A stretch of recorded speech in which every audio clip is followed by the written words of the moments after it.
Alrighty, folks, as you know, this week, something I'm doing with all of my millionaire guests is I'm pulling up a couple of videos and having them react to it.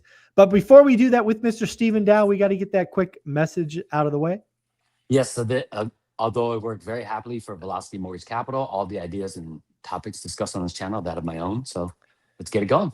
All right, buddy. So what I'm going to do here is I'm going to pull up a video. This one is from Vince Get Things. This is on Instagram. And I think it's a message that you and I are leaning into. So let me just pull this up, let you listen to it, then we'll react. Here we go. The operators who are going to build the real wealth over the next decade are the ones that have the intestinal fortitude and the courage to get into the market now. When it feels bad, when it looks like there's blood in the streets, now's the time to get in.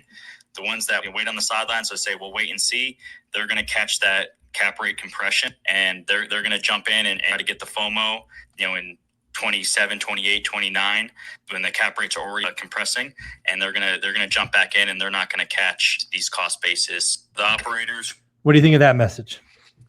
I mean, there's truth to that. You know what I mean? I guess it's also timing. When you're going in and out of the market, but time is very important for that to kind of mature into an investment that you're looking to do, because you can't be too impatient and kind of I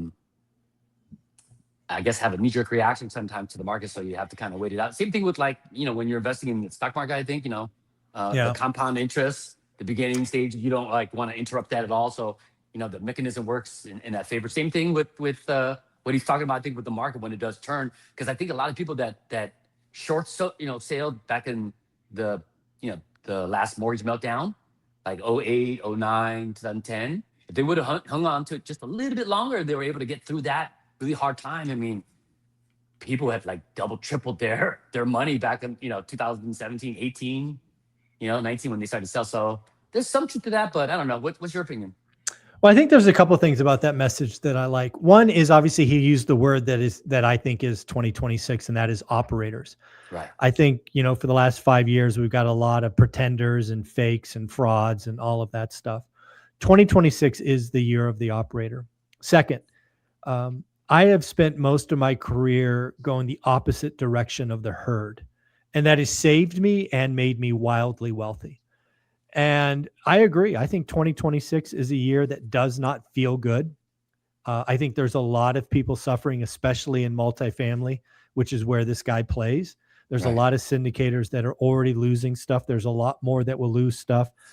There will be people that where I think the syndicators are going, the ones that are going to bust out, they're going to be the next one is buying small businesses. They're going to go, I'm going to go buy baby boomer businesses and, do that stuff. So that's just their next scheme. But I think cap rates are increasing, which means prices are falling, generally speaking. And I do think, as this particular video talked about, there will be a time where cap rates start to compress. Is it 27? Is it 28, 29? It doesn't really matter. But, simply speaking, if you could buy an 8 or a 9 in a distressed, doesn't feel good environment, and then it naturally goes back to a 6, you make a gob of money. Right. And, I think he's absolutely right. This is the environment I'm excited about. I raised $1 million, just under $1 million in the last 90 days. Nice. Because I want to go shopping. And so you just went to piggy bank? Yeah, exactly. I just cracked open the piggy bank. Yeah, exactly. The small change rack? Yeah, exactly. Maybe the big change rack. But no, that's what I want to do. I want to react when everybody's scared. And I think this guy's right. Yeah. No, I mean, when there's blood in the streets, you should be out there with a machete. It's only right, because that's when there's pain in the market, that's when the opportunity is really available to you, because you're in a power position. When certain aspects about a particular seller, that you might be able to kind of push certain motivational buttons. It's the time you get creative. It's not a lot of people think it's all about price. It's not price, guys. It's terms. You just got to have that meaningful conversation with the seller to get an idea of what is it that you really need right now? And then if there's something we can maybe kick the can down the road a little bit, we can kind of, massage or restructure that. I can give you what you want now, but you can give me what I want or what I need for the long term. So it's just, again, getting to the decision maker on the seller side and having those like meaningful conversations. But this is the time, man. I think the environment, again, with over 600,000 more sellers than there are buyers. Yeah, Come exactly. on. There's got to on, be man. one of them in there that's going to be, somewhat open-minded or motivated to kind of restructure or being creative. So I think this is the best time. Yeah. Agreed. Okay. Number 2, we're going to talk, we're going to bring up Ken McElroy. I believe this video is from the Iced Coffee Hour. Shout out Graham, Stefan, and Jack. Let me pull it up so you can hear it, and we'll react to this. You ready? Sure. Shout out to Graham, Stefan, another short guy. 8,000 units of real estate with $1 billion in debt. Does the $1 billion in debt scare you? No, I've been more in debt than that. I get scared when it's not covered by somebody paying it. So, I have 10,000 tenants, so they basically pay it off. Doesn't $1 billion scare you at all? Like that's a lot to be owing to the banks. Well, it's kind of like the frog in the pot. You buy one, and then you buy two, and then you buy three, and next thing you know, you got 8,000 units, and you've accumulated that. And one day I added it up, and it was a lot, but it's one at a time. So each one, there are individual projects that scare me, but certainly not the number. If you want to learn, what do you think of that? 8,000 units, $1 billion in debt doesn't scare him one bit. What do you think? Only $1 billion? Wow, man. Yeah, He's, slacker. Slacker. Where you buying? Costco? Like you're just cheap. No, I'm kidding. I think people that understand how to utilize financing, not scared at all. Yeah. It's a tool. It's a mechanism for them to invest. They've done the homework. They know the numbers, and the cash flow overpowers the debt. So then what are you worried about? Like he said, only thing he's worried about is not having somebody covering that debt as far as rent. So no, he knows how to play the game. I mean, rinse or repeat, 8,000 units later. Yeah. Come on. 30 years experience. Yeah. Right. So he knows what he's doing. He's accumulated that debt. But like he said, it wasn't like overnight, I just picked up $1 billion, like how Elon likes to play with some numbers. No, that wouldn't scare me either in his position, because Ken has proven track record. He knows how to utilize. His debt service is probably like 2. We're not talking 1 point. He's not running around at 1. No.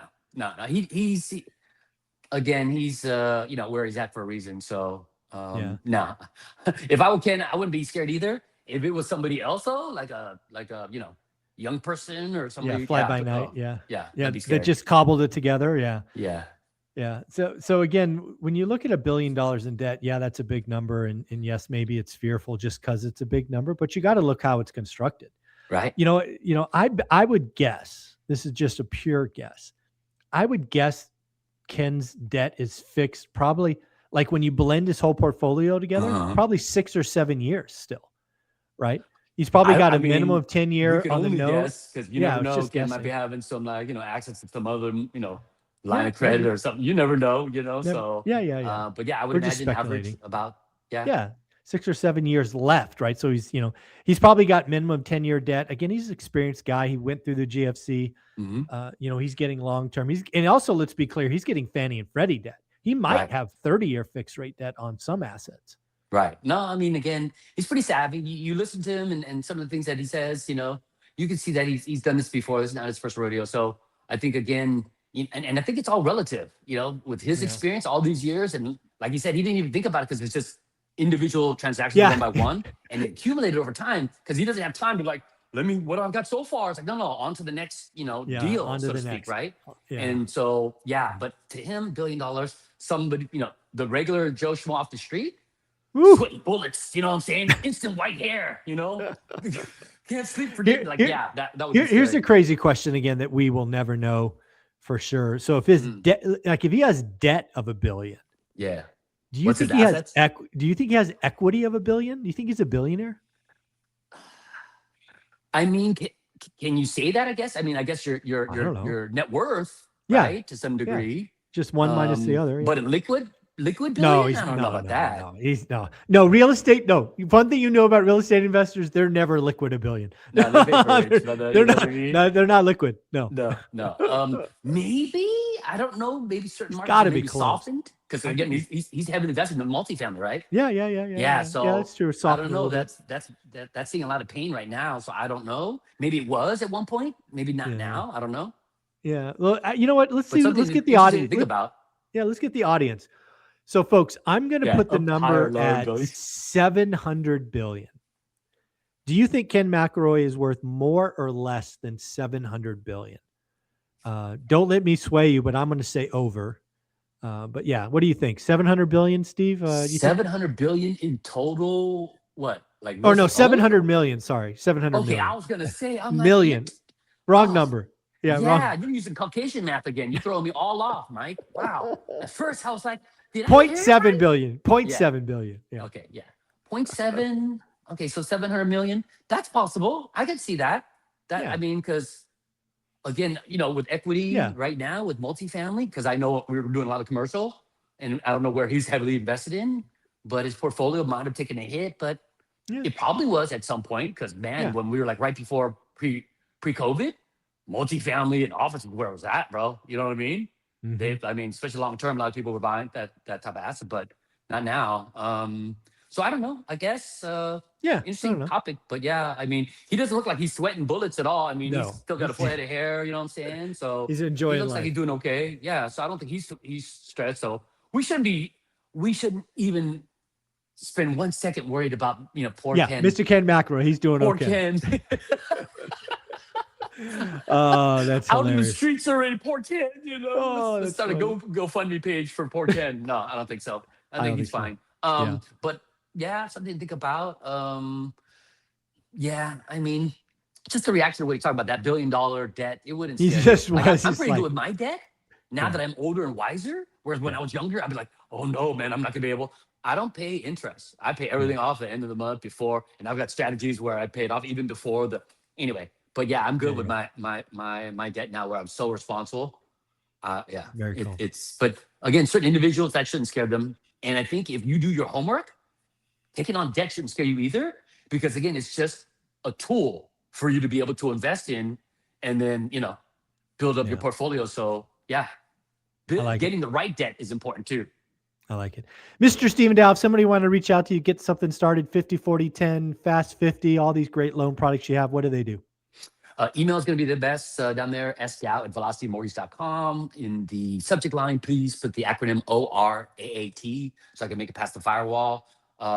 Body email, maybe a brief description, what you're looking for. Address is going to be super helpful. Maybe city and state to make sure I lend there. FICO score, and then best phone number to reach out. And typically 24, 48 hours, I'll be in touch. Thank you, buddy. I appreciate you. Later. Thanks, Mike.